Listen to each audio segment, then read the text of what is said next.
Darus Salam Islamic একাডেমিতে দোয়া ও মিলাদ মাহফিল।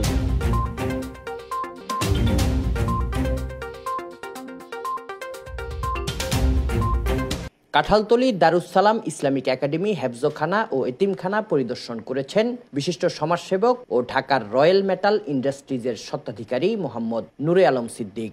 শুক্রবার সন্ধ্যায় মোহাম্মদ নূরে আলম সিদ্দিকের আগমন ঘিরে মাদ্রাসায় দোয়া ও মিলাদ মাহফিলের আয়োজন করা হয়। এ সময় জেলা প্রশাসক কার্যালয়ের প্রশাসনিক কর্মকর্তা আলহাজ মোহাম্মদ আবু বক্কর সিদ্দিক, সাংবাদিক এম কামাল উদ্দিন, মাদ্রাসার প্রতিষ্ঠাতা পরিচালক মুফতি মাওলানা মোহাম্মদ শামসুল আলম সহ শিক্ষক ও শিক্ষার্থীরা উপস্থিত ছিলেন।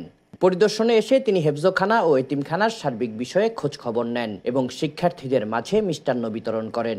পরে মিলাদ ও দোয়া অনুষ্ঠিত হয়। এ সময় দারুস সালাম ইসলামিক একাডেমির পক্ষ থেকে মোহাম্মদ নূরে আলম সিদ্দিককে সম্মাননা স্মারক প্রদান করা হয়। Desk report, CST TV।